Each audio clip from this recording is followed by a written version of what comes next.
A former corrections officer at the Kent County Jail says he didn't know possessing and distributing marijuana butter was against the law. Brian Tennant says he only gave the butter to his wife and 3 other corrections officers who all had medical marijuana cards. But today he was sentenced to 5 years probation and ordered to pay a $10,000 fine for operating a drug house. WZZM 13's Phil Dawson is here to explain why. Well, Brian Tennant violated several laws pertaining to marijuana. He does not have a medical marijuana card and he is not a patient caregiver, so the law does not allow him to distribute marijuana.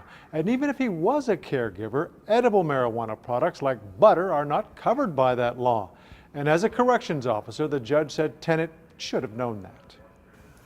Are you ready to be sentenced at this time? Yeah.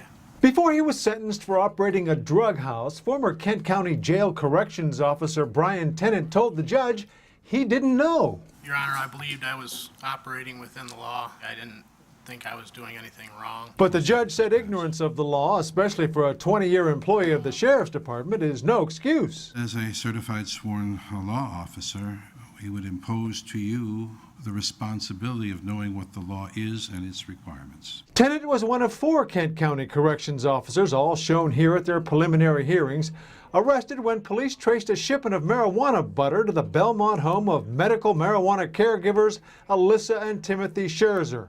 The Scherzers were giving the butter to the officers.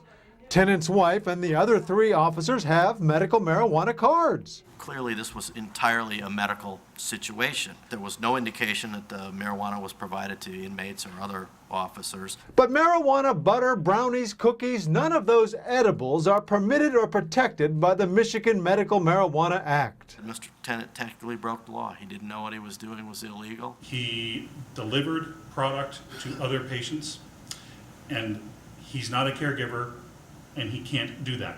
And in receiving 6.5 pounds of marijuana butter and brownies, you should reasonably know the limits or requirements of dealing in this drug. Tennant also loses his job in the Sheriff's Department. So far, he's the only one of the 4 accused corrections officers to be punished.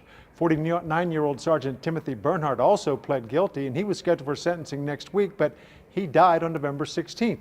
The other 2 officers are waiting to go to trial.